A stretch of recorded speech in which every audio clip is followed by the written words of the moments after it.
NRHM के द्वारा भर्ती किए गए एबीडी कार्यकर्ता कम वेतन मिलने के कारण परेशानी में अपना जीवन गुजार रहे हैं। इन एबीडी कर्मियों का काम होता है कि गांव-गांव वैक्सीन पहुंचाना। इन स्वास्थ्य कर्मियों का कहना है कि 25 से 30 किलोमीटर जब वे वैक्सीन पहुंचाते हैं तो इन्हें मात्र 125 रुपए मिलते हैं। उसमें उन्हें पेट्रोल का खर्च भी नहीं मिलता है। 8 से 10 साल से स्वास्थ्य विभाग को वे सेवाएं दे रहे हैं। यह कर्मी चाहते हैं कि उनका मानदेय बढ़ाया जाए और उनको संविदा कर्मचारियों की तरह ही मानदेय मिले। ऐसा नहीं है कि उन्होंने सरकार को आवेदन न दिया हो। कई बार आवेदन देने के बाद भी उनकी कोई भी सुनवाई नहीं हुई। उनका कहना है कि यदि अब हमारी मांगे नहीं मानी गई तो हम आंदोलन करने को उग्र होंगे। इन कर्मियों की बात सुनने के बाद हमने सीएमएचओ दिनेश खत्री से बातचीत की तो उन्होंने कहा कि इन लोगों के आवेदन हमें मिले हैं और हमने उनकी मांग सरकार तक पहुंचा दी है। अब सरकार के हाथ में है कि उनकी मांग कब तक पूरी करती है।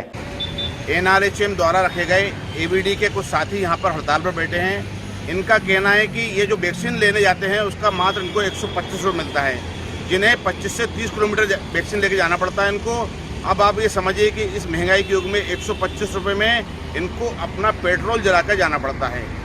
15 फरवरी से ये लोग हड़ताल पर बैठे हुए हैं, लेकिन इनकी कोई सुनवाई नहीं हो रही है। इनका कहना है कि यदि इनकी हड़ताल, इनकी मांग को नहीं माना गया तो ये और हड़ताल को उग्र करेंगे और कई तरह के प्रदर्शन करेंगे। मैं टीवी 24 से राकेश जैन रायसेन। शासन के निर्धारित मापदंडों के अनुसार उनका भुगतान किया जाता है। यदि उनकी कोई डिमांड है, हम शासन के समक्ष उनका वक्तव्य रखेंगे। उनका कहना है कि मात्र उनको 125 रुपये मिलते हैं और उनको 30 से 25 किलोमीटर भेजा जाता है। अब आप ये बताइए कि 125 रुपये में कैसे गुजारा करें। उन्होंने जो अपनी सेवाएं दी हैं शासन के निर्धारित मापदंड के अनुसार दी हैं और ये उनका मानदेय है। यदि उनकी कोई समस्या है, हम निश्चित तौर पर उनका, हमने जो मेमोरेंडम है वो हमने स्वीकार कर लिया है और हम शासन के समक्ष रखेंगे। वो कह रहे हैं हम लगातार कई सालों से आवेदन दे रहे हैं लेकिन कोई सुनवाई नहीं हो रही उनकी। ये सच है कि पहले कई वर्षों से काम कर रहे हैं, परंतु उनका समय समय पर जो मानदेय है वो बढ़ता रहता है। अभी उनको यदि मानदेय कम लग रहा है, फिर भी अब चूंकि उनके संघ के माध्यम से हमारे पास आया है, हम ये चीज़ें शासन के समक्ष रख रहे हैं और शासन प्रतिबद्ध है किसी भी व्यक्ति की अगर समस्या है तो उसका समाधान करने के लिए। अच्छा, आपको क्या लगता है कि कितने दिनों में आप इस समस्या को हल करवा पाएंगे अपने प्रयासों से? ये शासन स्तर का काम है और चूंकि इनका प्रदेश स्तरीय कार्यक्रम है तो शासन बहुत ही संवेदनशील रहती है, हमारे अधिकारी बहुत ही संवेदनशील है।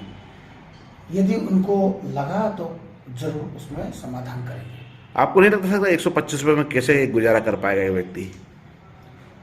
शासन के दिशा निर्देश, शासन के मापदंड के अनुसार ही उनको मानदेय रहता है। इसमें हमारा कोई बीच में हस्तक्षेप नहीं रहता, परंतु शासन के समक्ष उन्होंने अपनी मांग रखी है तो उस मांग को हमने बाकायदा। कितने से बैठे हैं आप हड़ताल पे?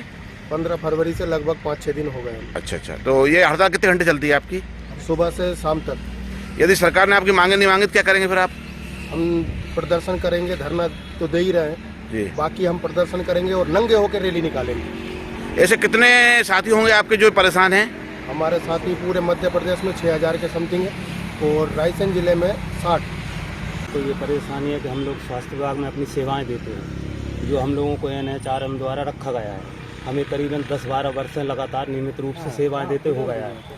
इसमें हम लोग ये चाहते हैं कि शासन हम लोगों को सुविधाएं दे, जो अन्य संविदा से जुड़ी हैं ना सुविधाएं, हमारा बीमा है, अन्य जो सुविधाएं वो हमें मिलना चाहिए, क्योंकि हमें आज तक वेतन भी नहीं मिला है। हमें मात्र आने जाने के लिए 30 किलोमीटर जाते हैं तो 125 रुपये उसका दिया जाता है मात्र, और अन्य कोई सुविधा नहीं है। तो शासन से हम यही चाहते हैं और यही हमारी लड़ाई है कि हम लोगों को, हमारे बच्चों परिवार को देखते हुए हमें सभी संविदा की सुविधाएँ दी जाएँ, जिससे हमारे आगे के जीवन में बच्चों की। क्या परेशानी भैया?